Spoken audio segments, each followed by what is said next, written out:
Hey, welcome back in. It's another edition. It's every week. That's what we're here to do. Bring you putting for dough. That's Ben Rasa. I'm Eytan Shander at Jazz Raz DFS for Ben, at Shander Show for me. Thank you for being a part of the OddsShopper Golf Channel. That's right. This is your home exclusively for the world of golf. You don't have to worry about sifting through MMA, NBA. You'll still see Lindy's face. We promise you that, or unfortunately, however you look at it. But this is your home for golf. So thumbs up, subscribe. Ben, we have the Wells Fargo to look at. We have Mexico to look back at, which is pretty much, John Rahm is in every single conversation every single week. Tony Finau clears it, and some other good stuff that we'll talk about, I'm sure, as well. Feeling good. This is good stuff. Yeah, Mexico was uneventful, but it was fine. I think we both, obviously, like everyone else in the world, acknowledged the gap to the third place golfer in that field, and Tony seized it. Awesome for him. He's proven that he's a legit threat every time he tees it up. His goal is going to be to win in majors. He couldn't do that last week, but it's never bad. And now I pretty much would say, and you would know, you're my partner in crime on the show. Every week I complain about the course. Don't like this. I don't like that. Yes. Quail Hollow is my favorite course on the PGA Tour. Favorite course, I know that. None. I love this course. This is now, I want to say this is the second year, or maybe like not the second full, but we've done this a little bit over that. I feel like I know Potomac, right, last year. And I don't know if we've done something at Quail Hollow. Yeah, there was the major was there, and they moved that. Right. That's what. Right. Yeah, they moved it because I remember hearing exactly this, which is like, okay, I've been sleepwalking. I'm sleepwalking. Now I'm awake for Quail Hollow of all places. Famous last words. I always seem to do well, whether it's DFS or betting at Quail Hollow. There's something about this course. Maybe it's because I always take Rory, and Rory loves this place, but maybe it's deeper than that. I think this is a great week of golf. I cannot wait to talk about this. All right, well, let's look. I mean, look, there's nothing to talk about last week. We even talked about a certain market, about playing fill in the blank with John Rahm and Tony Finau removed, right? Like winner without Finau and Rahm. The two of these guys are doing exactly what we thought, which is not easy in golf, right? To come into a lesser field and just expect to roll through them. It took a little bit, like maybe a day for Rahm to come through. I don't know. Is there anything else before we move forward? Was there anything else outside of Finau and Rahm, which are just, these two guys keep on going, as you mentioned, that you can take from Mexico before we get to Quail Hollow? I mean, a couple of my, Griot came in fifth. That's always a good news thing for me. EVR, who is a guilty pleasure of both of ours, I felt like a damn genius after Friday with him. And then I felt like an idiot, as I normally do, by the weekend. So not a ton. Small things. Brandon Wu, obviously. Akshay Bhatia. These are names that I think, we're not breaking any news here. These guys can really play. They're going to be winners on tour. They almost, if they didn't have Finau and Rahm, those types in that field, someone like that would have easily taken it down. All right, so let's look at Quail Hollow, right? We've got the Wells Fargo Championship, the obvious, of course, Ben, and we'll talk about the top names in a second from a betting standpoint, but the obvious storyline, of course, is this is Rory. This is his event, and you can bounce around wherever you'd like. Rory has had success here, clearly, but you also have somewhat of an elevated event, even though you have a couple of guys like Rahm. We mentioned Scotty Scheffler is off this week. Couple of familiar names are back as well. Jason Day, some other guys in that mid-range that I'm sure, or high-end top 10 that we'll talk about. But the course itself, and you can expand upon this as much as you want, unlike I think last week where you could focus a lot on simply just that aggression and length, you're going to have to handle yourself around the greens here. You're going to have to go long and be aggressive. As we talked about, you'll be rewarded for sure off the tee. But Ben, you're going to have to scramble. You're going to have to hit solid approach shots, like tight approach shots as well, 125, 150. So that element, I think, may be a little bit more important than we talked about last week in Mexico. It's, a totally different track, in my opinion. Quail Hollow, I mean, listen, like we just talked about this. They host majors here. This is a real place. You see big-time players, and you see big-time off-the-tee mashers at times really thrive at this course. You got to be crafty around the greens. I view it as a pretty well-rounded test. To be honest, you've got some really long six par fours between 450 and 500 yards. Oof. That's serious business. Like you can't be messing around. You're either hitting long irons or you're bombing at 320 to club down for your second, because you have to seriously handle those type of holes to be successful at Quail Hollow. Yeah, and I think rewarding a lengthy tee shot isn't always going to be the case, where it's not just going to be able to just bomb it straight away. Like, you're going to have to be aggressive. You're going to have to be accurate as well. But yeah, it comes down to scoring on longer par fours. You mentioned those distance. You could add a little bit wider of a distance and get 2 more technically par fours in there for 8 across the board in this course. So this is not easy. It's not going to be easy. You're going to have to make some tough golf shots. But again, you're going to have to live up to distance. And you're going to have to, as you mentioned, you're going to have to cut around maybe and just take a risk off the tee to cut down that second shot. So that brings us to the top, right? And you've got Rory there. There's no Rahm, and there's technically, as you know, Scotty's to a lesser extent, but with no Rahm, there's nobody that's going to sit at like plus 400.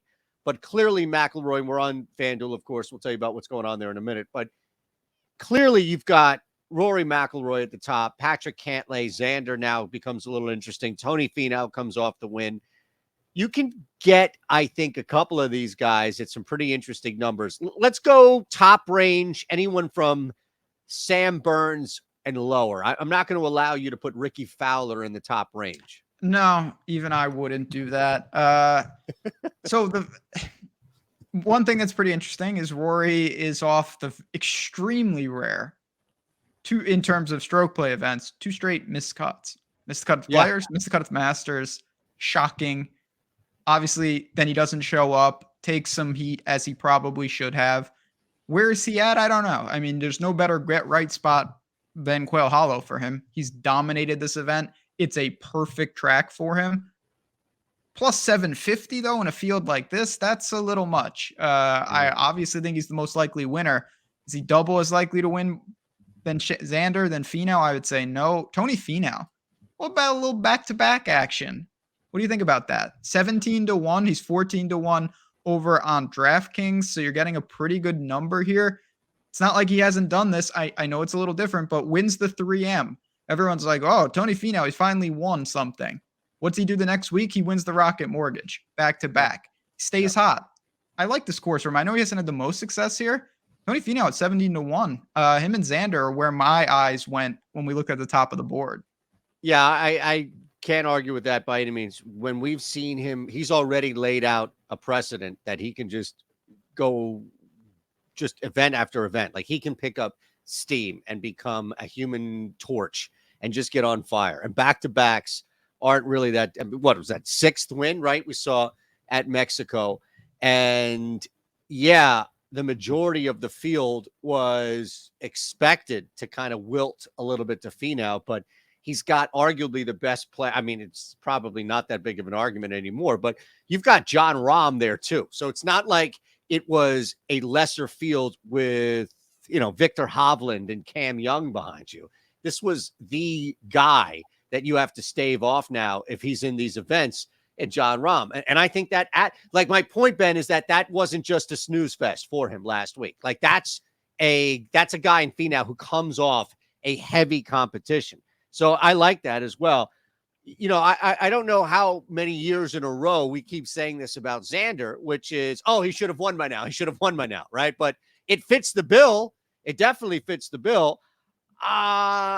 I'm going to stay away from a guy like Cam Young. You know, Cantlay is intriguing, but he's going to be right there at the top. And even with Rory, 14-1, not really enough for me.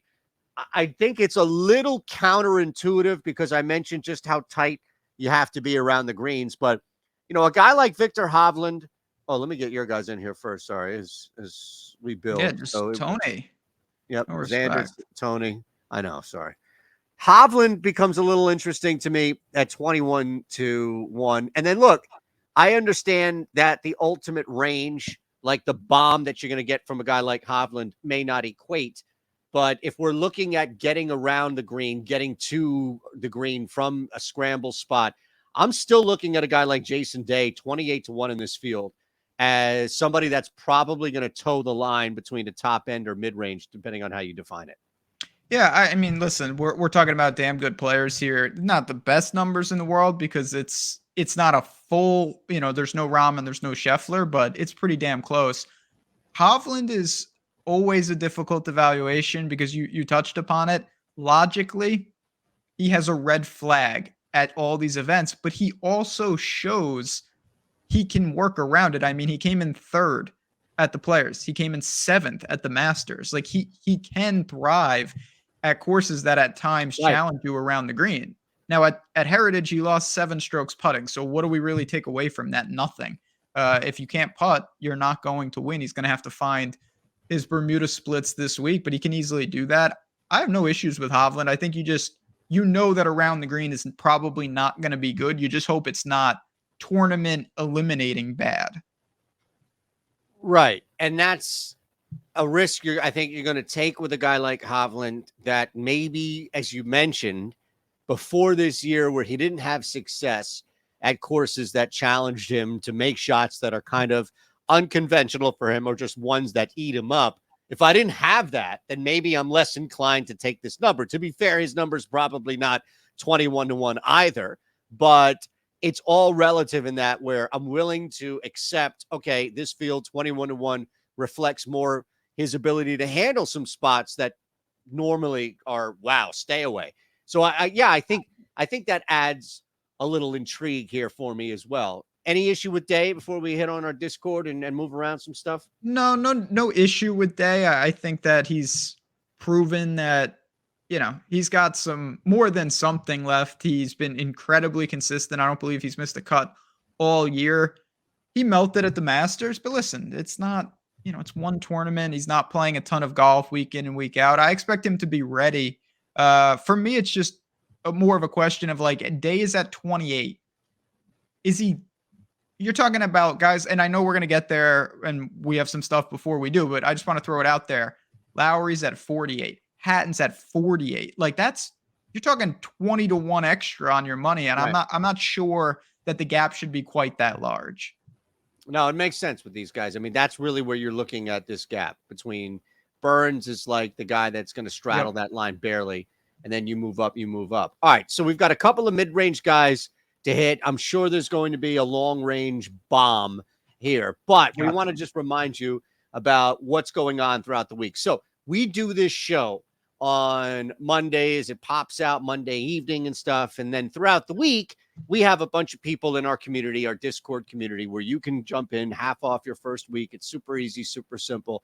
But the whole point of it, and we'll speak to this, both of us, is the community element. And it's not just, hey, Ben, what are you doing today? What are you doing today? Clearly, you're going to have that option. Like you will have the option to follow everything that Ben, myself, Lindy, Isaiah, that we put out. But you're also going to be able to hang in there, talk golf, sweat with us. This is a Thursday, Friday, Saturday, Sunday thing. How often do you have, round 3 leaders or day matchups, things along that lines? You can definitely lean on Ben for some DFS stuff. It's not just betting. That's his world.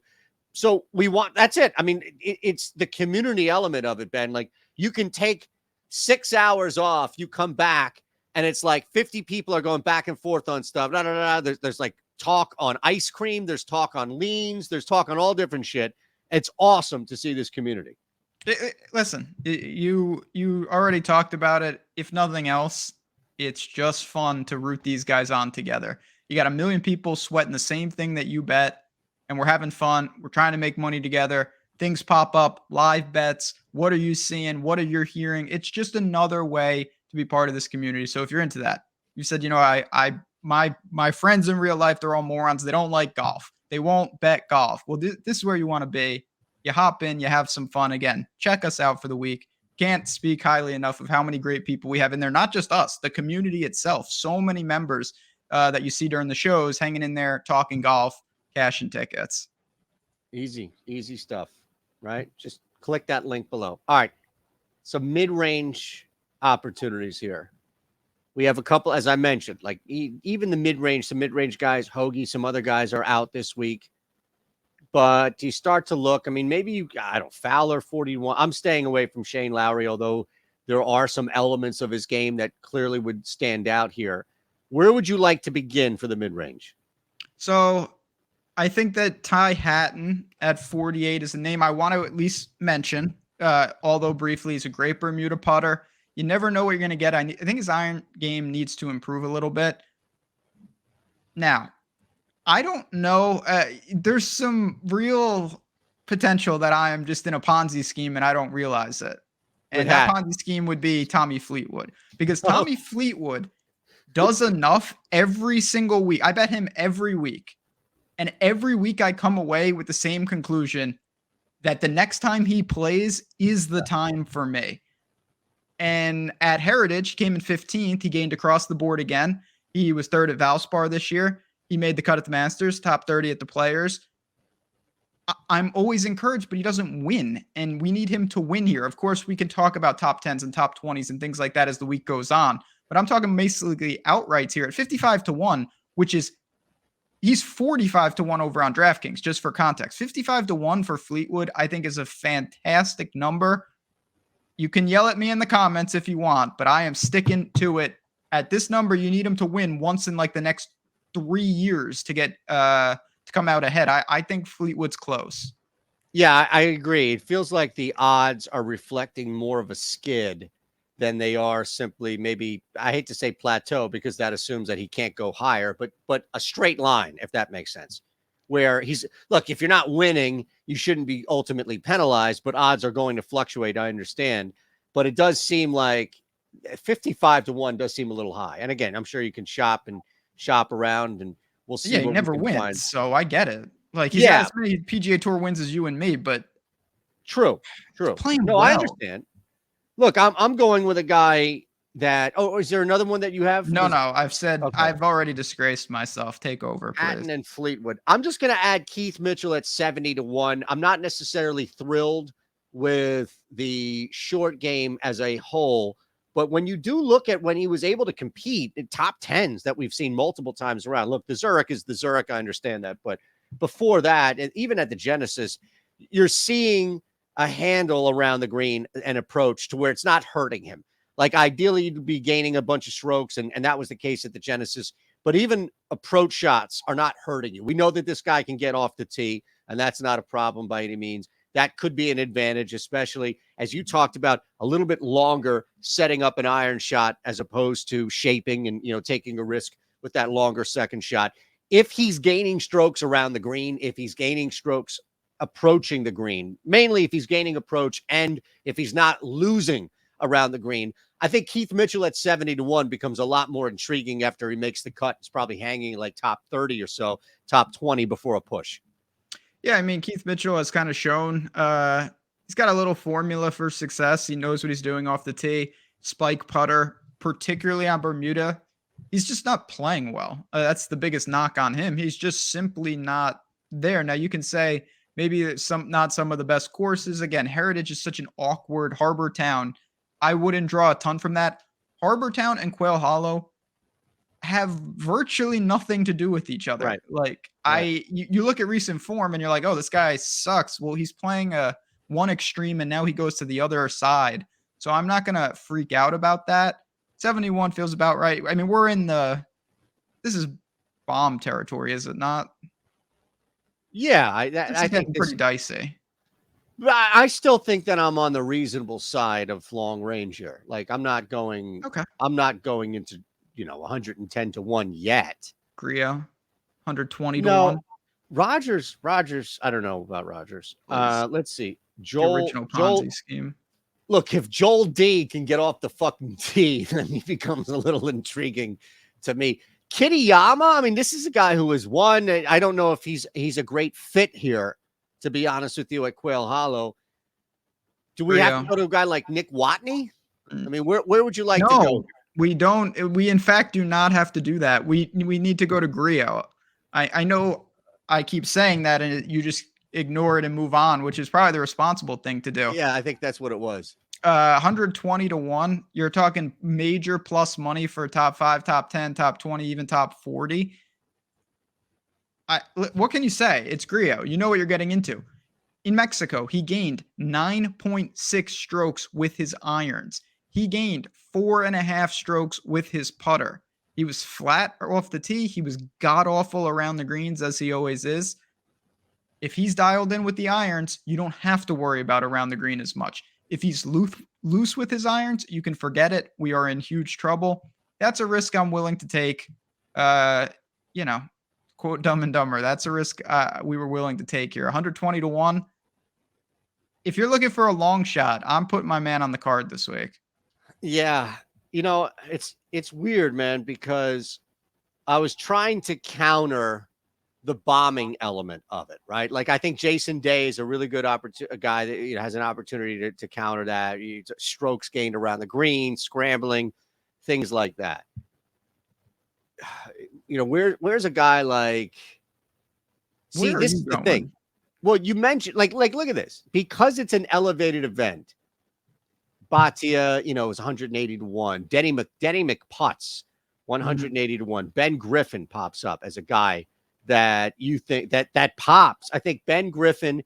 Look, I'm not going to hit you with Danny Willett, but if you wanted somebody that is absolutely on the other side of outlandish when it comes to a long shot, Ben Griffin is somebody that will pop when you look at strokes gained around the green, scrambling, when you look at avoiding bogeys, things like that. This isn't the easiest course, the conditions as well. So he's up here for a major reason, north of a 200 to 1 ticket. But if you focus on the stuff that's not being just a flat out bomb it from the tee, Ben Griffin at 210 to 1. Look, I would look at laddering top 40, top 30, if you can get that, something like that. But that would be the madness I would end with. Again, I think it's a huge step up, but can Ben Griffin make a cut, get in the mix if he strikes, lightning for 4 rounds? Yeah, absolutely. I think all the guys in this range, Cam Champ is a name I just saw. Like, there are names. Brandon Wu. I mean, he just showed. Now, it's a different event. There's no doubt. But even Will Gordon, like, you're talking a couple 100 to 1. Eric Cole, sure. Like, played really well. Shout out to the OddsShopper. Gave me that over Lipsky in a matchup last week. So this is, again, these are the guys. The way I bet, this is always what I do. We do this show.